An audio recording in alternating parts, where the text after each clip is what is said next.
PYX 106.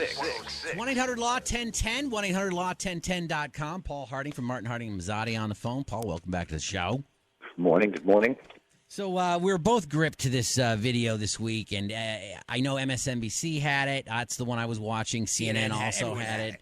I sent you guys the video that I took from MSNBC, which was the original video of them going into the house of these terrorists. And I can't find all of that original video anywhere right now. I think they cleaned it up a little bit because of they freaked out. But the landlord pried open the door to the house. It is his house. Opened it up and let the media, like 100 people at a time, go through and film stuff. And then at the point, neighbors started coming through. Yeah.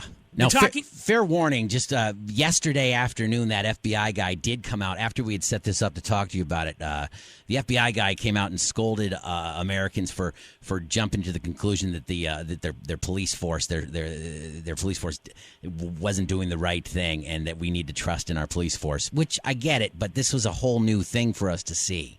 It looked really unprofessional, Paul. Have you ever seen that happen before? Well, you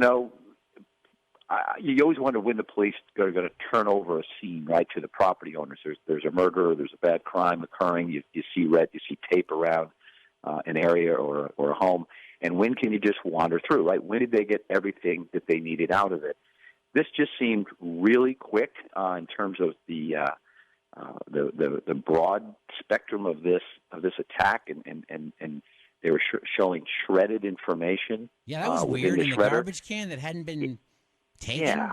So it had a sloppy feel to it, but the FBI came out, as you said, and they said, no, we turned the scene over to the landlord, and we've got everything we need. He can do whatever he wants to do. Didn't know if it was kind of covering up a little bit, but no, I've never seen it. Never seen it like that. Even Andrea Mitchell was like kind of disgusted by the scene in general. One of the arguments was, hey, if they have to go back to relook for evidence, everything's tainted there. Do they ever have to go back and relook for evidence, Paul? Well, they don't. That's why sometimes it takes weeks or months. I mean, I know people have their car impounded here. They'll have and it'll be involved in a crash and they don't get their car back for months. So seeing this days after, it was disturbing. Sure, once you, if you are dealing with DNA fibers, or you've got trying to find some blood or trying to find some evidence, and other people have been in. Well, yeah, that whole thing can get attacked now. That we've had hundreds of people's DNA in here. Why not go arrest them too? You don't know when it occurred. So here, again, both of the folks are dead.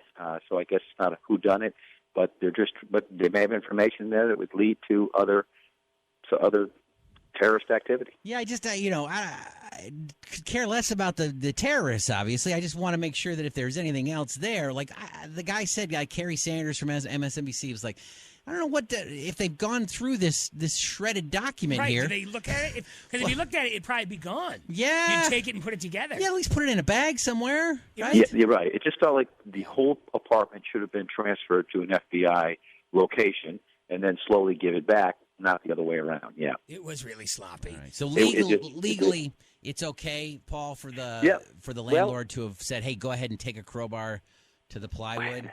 Yeah, once he was given the green light that the crime scene is no longer viable and they're turning it back over. Now, here's my argument on that. That's why I think the police may have said things, sort of post, is that you think when they turn over a crime scene that there's a bar. And you don't need a bar to get into it, right? Anything that was there would have been taken away. Right. It would have been just easy access up and down. Yeah. But the fact that he had to go break into, in essence, his own place makes me think the police were not done with it and just didn't and failed to.